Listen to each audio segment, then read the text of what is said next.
Hey Leute und herzlich willkommen zu einem neuen Flight Report. Wir fliegen heute mit Saudia und das ist Teil 2 unserer Saudia-Reise nach Kuala Lumpur.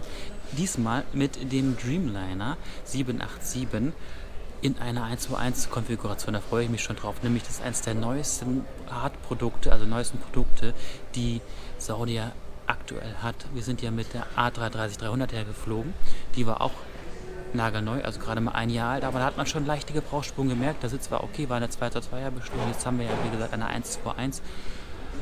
Und ja, ich bin gespannt auf den Service und wie freundlich die sind. Also auf dem letzten Flug war der Purser zum Beispiel nicht so der freundlichste Zeitgenosse. Aber ansonsten, wir sind gut angekommen. Wir sind jetzt hier in der First Class Lounge, First und Business Class Lounge von Saudia und haben einen recht guten Ausblick. Aber im Übrigen wird hier immer mit einem Bus gebordet. Das heißt, die Flugzeuge stehen da hinten.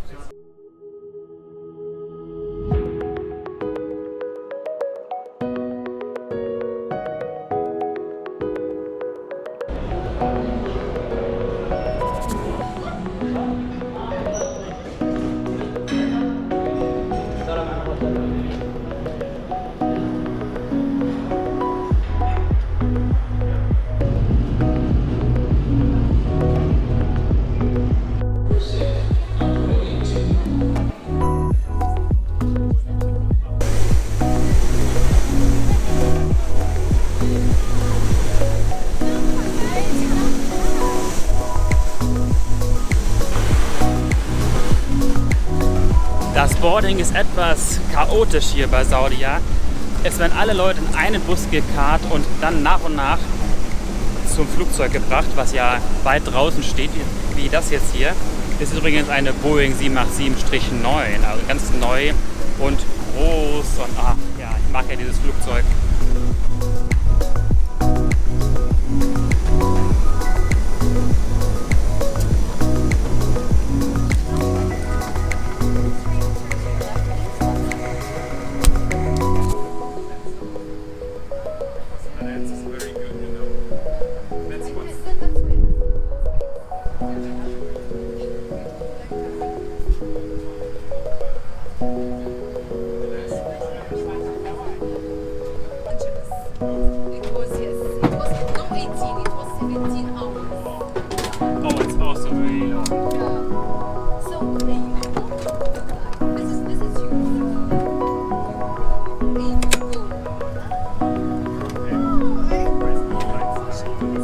Wir hatten tatsächlich eine richtig nette Begrüßung hier in dem Dreamliner.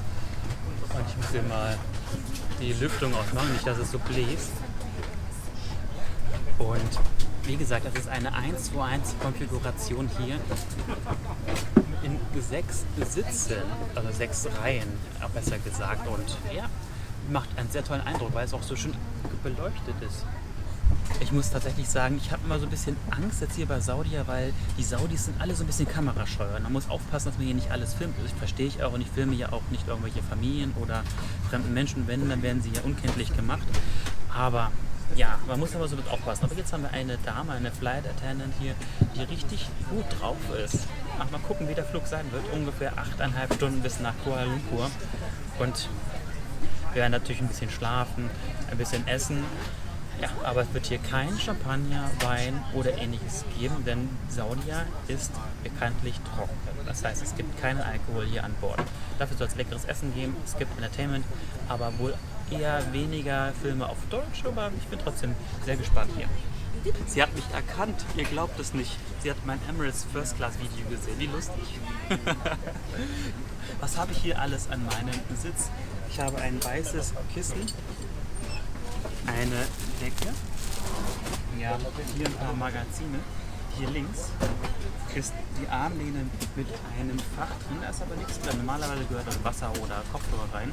Hat sich Saudia gespart, aber das Wasser kommt später, die Kopfhörer kommen auch später. Und hier rechts ist eine riesen Ablage, aber da drin befindet sich auch nochmal eine Ablage mit 2 USB-Anschlüssen, dem Controller, ein berührungsempfindlicher Controller, Monitor drin, eine Steckdose und hier ist nochmal ein schmales Fach. Hier vielleicht für ein Handy und Boardingkarte, Leselampe. Ja. Und die Kopfstütze.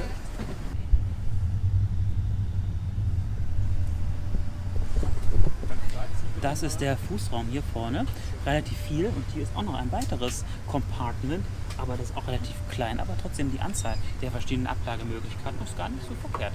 Finde ich gut, wesentlich besser als im A330, denn da habe ich vergeblich nach einer Ablagemöglichkeit für mein Handy, für meine Kameras und Ähnlichem gesucht. Don't hesitate to call one of our flight attendants. Thank you. Oh, ein richtig heißes Tuch hier. Im Übrigen, im A330-Flug wurde ich gefragt, ob ich ein kaltes oder ein heißes haben möchte. Hier gibt es nur heiße, aber kommt mir auch gerade recht. Oh, und jetzt funktioniert auch der Controller hier für den Sitz. Ich habe hier 3 Schnellfunktionen. Hier die Lampensteuerung, die Leselampe für oben nochmal, und ich kann ja auch hier nochmal einzeln Teile des Sitzes auswählen und sie hier entsprechend steuern. Hast du mir wieder geklaut? Oh, dann. I break for you like this? Ja, ja. Okay. Dominik klaut mir immer den Dattel-Smoothie. Den gibt es hier nämlich bei Saudia und der ist sehr lecker. Jetzt nehme ich aber erstmal einen Orangensaft. Oh ja, very nice. Thank you. Das ist der Dattel-Smoothie. Er schmeckt ein bisschen wie Bananensaft. Wahrscheinlich ist da auch ein bisschen Banane drin, weil nur Datteln, das klappt ja nicht. Ja, der eine oder andere würde jetzt wahrscheinlich sagen, okay, Dominik und Stefan, ausgerechnet wir beide fliegen mit einer arabischen Airline, besonders Saudi Airlines oder Saudia, ist auch gerade politisch nicht gerade das angesagteste Land, aber es geht hier ja nicht um Politik und es geht hier auch nicht um das, was so in der Welt passiert, sondern ich möchte einfach euch zeigen, was erwartet euch, wenn ihr tatsächlich mal mit Saudia fliegen solltet. Und warum fliege ich mit Saudia? Weil es einfach der Preis war. Wir zahlen 450 € pro Person in der Business Class von Istanbul über Jeddah nach Kuala Lumpur. Eine lange Strecke für wenig Geld. Und da kann man das ja mal ausprobieren. Das geht auch, wenn ihr zum Beispiel nach Jakarta fliegen wollt oder Bangkok, könnt ihr für 700 oder 800 € Return, also hin und zurück, entsprechend dieses Business-Class-Ticket buchen. Ist eine Möglichkeit, also ihr solltet aber abwägen, ob ihr mit dieser Airline fliegen wollt oder nicht. Denkt dran, sie ist trocken, es gibt also kein Champagner. Teilweise kann es auch ein bisschen ruppig sein, also wir hatten vorhin einen Purser, der war nicht ganz so freundlich, jetzt wiederum super freundlich. Also es kann euch vieles hier erwarten. Deswegen ja auch das Video für euch. Thank you. Oh, sind wir schon fertig? Boarding complete? Ja, Boarding ist completed. Es gibt ein bisschen mehr zur Auswahl. 3 verschiedene Vorspeisen, dann 2 Suppen, 3 Hauptgänge, heiß, 3 verschiedene Nachspeisen und es gibt zur Ankunft in Kuala Lumpur ein Frühstück. Set a metal fitting and separate the 2 ends. So, da wir ja schon rollen, anschnallen. Und hier ist dann auch wieder das 3-Punkt-Gurt-System. Das muss angelegt werden hier. Dafür gibt es aber kein Airbag, den mag ich nämlich nicht. Masks will drop in front of you automatically. Take the nearest mask immediately.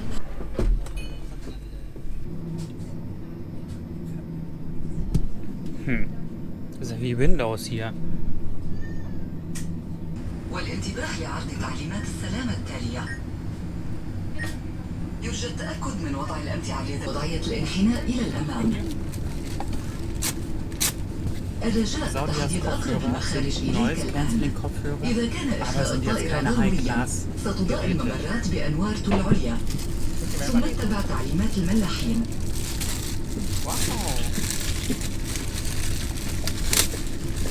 Und das American-Ticket. Oh, das ist المقعد الذي أمامكم. وجب عليكم قراءة التعليمات المتواجدة هنا. إذا أردتم أي التأكد من أن تكون أحزمة المقاعد مربوطة وظهور المقاعد وملحقاتها في وضعها الأساسي وستائر النوافذ مفتوحة. يمنع التدخين ويشمل ذلك السجائر الإلكترونية. كما يمنع العبث بأجهزة الكشف عن الدخان السعودية. تتمنى لكم رحلة ممتعة بإمكانكم Aber das finde ich cool. Alleine schon das Ladekabel. Multifunktional. Einmal gedacht für Android-Handys und einmal auch für iPhones.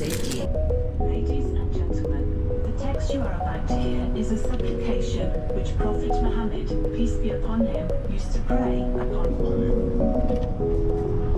اللهم إنا نسألك في سفرنا هذا البر والتقوى.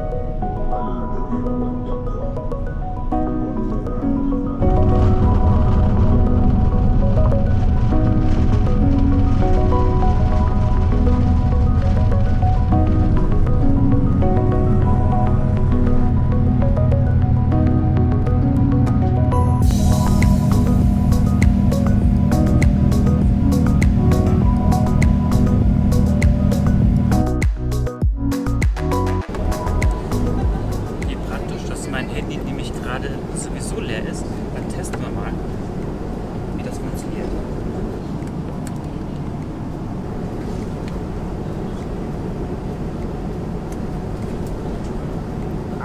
So. I will take the order. Go for the fish. Fish. Ich habe nämlich gerade schon zugehört.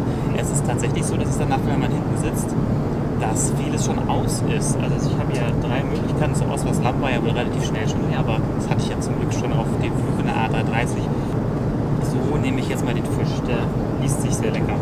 Und Frühstück gibt es nur noch das Omelett, obwohl ich eigentlich gar kein Omelett oder Ei im Flugzeug mag. Ich hätte lieber den gebackenen Reis genommen, aber der ist aus.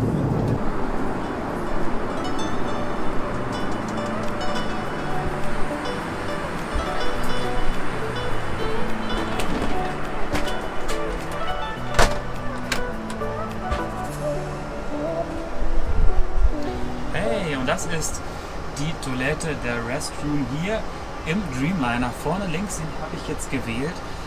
Ist um einiges größer und geräumiger als in der A330. Riecht nett, ist auch noch heile. Es ist ein Wunder, muss man schon sagen. Die Toiletten sind ja tatsächlich immer so, die werden immer sehr unter Mitleidenschaft gezogen bei Saudis und beziehungsweise bei den ganzen arabischen Ländern. Aber das sieht super aus hier. Es gibt Creme, Seife, Handcreme, Handhygiene, nochmal Seife, gibt Wasser natürlich, sowie Tücher. Aber es gibt keine Becher für Zähneputzen oder so etwas später, aber da soll man ja sowieso nicht das Wasser des Flugzeuges nehmen. Also macht es auch nicht viel aus.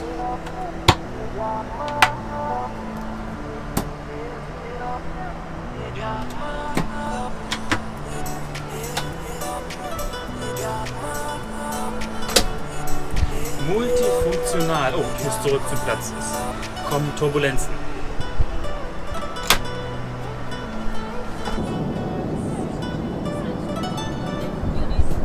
Ich hoffe, der Neustart hilft etwas. Es ging gar nichts mehr im Entertainment-System. Es ist nur mein Platz mal wieder. Alle anderen Monitore funktionieren. Schauen wir mal gleich, was es hier noch so zur Auswahl gibt. Auf dem Hinflug nach Jeddah habe ich ja schon ein bisschen geguckt. Es gibt eigentlich keine Filme mit deutscher Tonspur. Also ich muss mich mit englischer Sprache zufrieden geben. Deadpool 2, der ist lustig.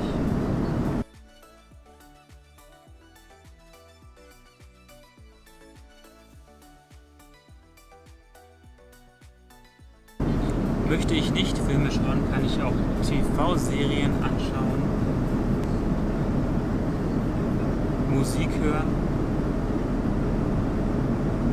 Spiele spielen, mir die Map anschauen, wo wir uns gerade befinden.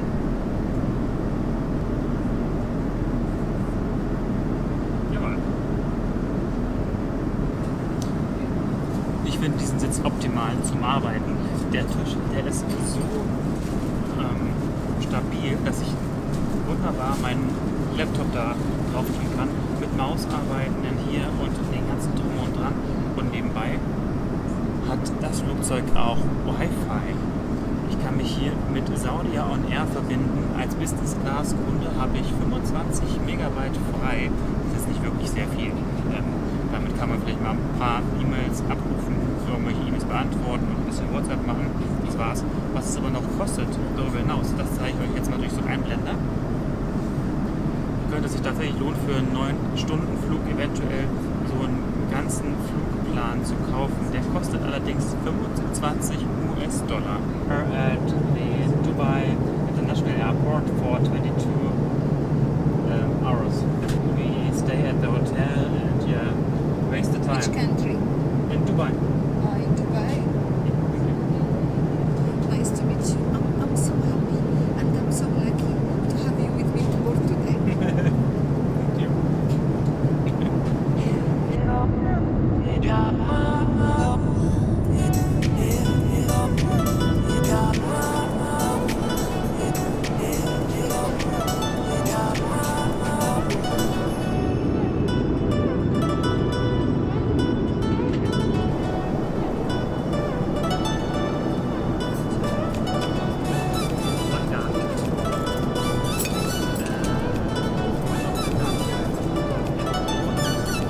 This one? Das ging ja fix jetzt. Ich habe noch nicht mal mit der Vorspeise angefangen zu essen. Schon steht meine Hauptspeise da. Also quasi alles, was es so gibt, außer das Dessert. Das kommt noch. Sehr frische Garnelen. Und ja, der Mangosalat ist total lecker. Das ist jetzt, wie gesagt, kein High-End-Gericht hier, also nicht zu vergleichen mit anderen Top-Airlines, aber Laudia will ja auch keine 5-Sterne-Airline sein, sondern sie setzen schon Wert auf Frische und das haben sie eingehalten. Der Salat ist frisch, die Vorspeise ist sehr, sehr frisch. Ich habe nichts zu meckern, ich bin sehr zufrieden. Ah. Napkin. Okay. Tea or coffee? Tea.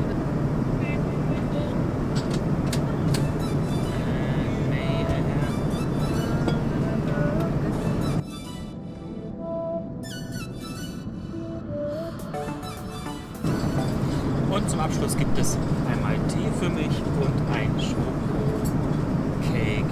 Den gab es auf dem letzten Flug auch schon, aber halt nicht in der Form. Der war anders. Der schmeckt bestimmt noch anders. Ja, und dann haben wir noch ungefähr 7,5 Stunden bis nach Kuala Lumpur. Dann werde ich ein bisschen arbeiten und ein bisschen schlafen, weil wir kommen Ortszeit ungefähr 10 Uhr an. Und dann wollen wir ja noch ein bisschen was in Kuala Lumpur erleben. Das heißt, da möchte ich einigermaßen fit sein.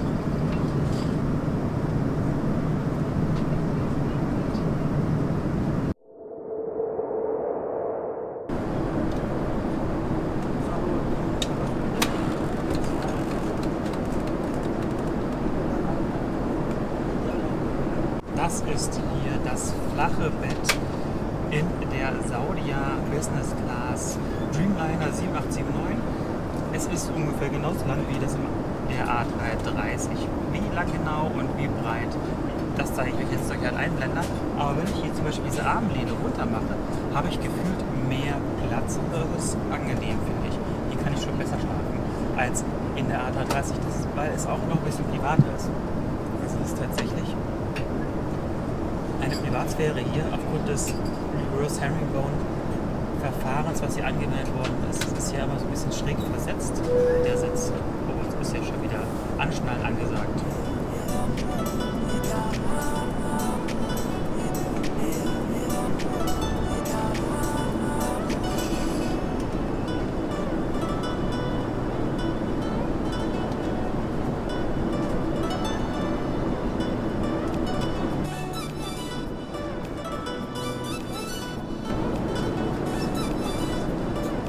So, dann sage ich erstmal, wir sehen uns morgen früh. Gute Nacht. Ich hoffe, ich kann ein bisschen schlafen, werde aber ein bisschen arbeiten noch. Ich denke, dass jetzt gleich das Licht ausgemacht wird, denn alle sind so durch mit Essen und trinken noch eine Kleinigkeit. Jeder guckt noch ein bisschen Film. Und eigentlich ist es ja auch schon jetzt nach 10 Uhr abends. In Deutschland noch nicht, aber trotzdem. Dann bis später.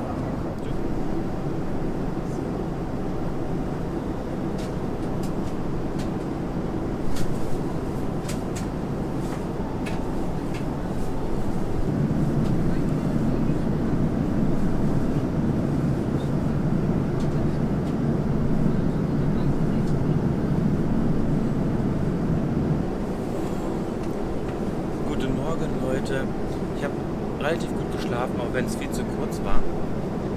Sehr entspannt auf diesem Sitz hier. Jetzt habe ich wieder mal einen Dattel-Smoothie und dann gibt es das Frühstück. Ja. Ja, jetzt wisst ihr auch, warum man Nachtflüge Red Eye Flight nennt. Augen werden immer rot, wenn man hier schläft.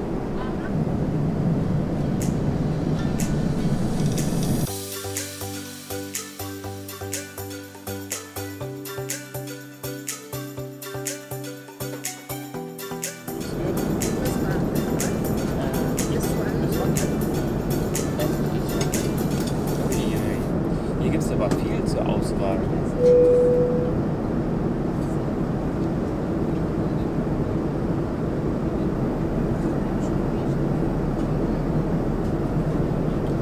Das ist jetzt das fluffige Omelett mit Tomatensauce und Kartoffeln. Jetzt bin ich aber gespannt, wie das schmeckt.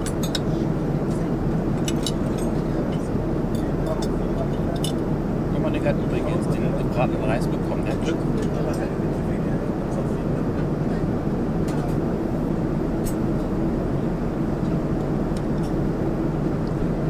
nett.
So Leute, wir sind jetzt gut und komfortabel, entspannt eigentlich schon in Kuala Lumpur angekommen. Dominik wollte den Boden küssen, hat er gesagt, wenn er ankommt. Mach ich gleich, wenn ich weiter weg bin hier von dem Flieger. Dann werde ich das mal schnell machen, wenn mich keiner sieht. Ich hab's geschafft. Er hat so viel Schiss gehabt vor den beiden Flügen.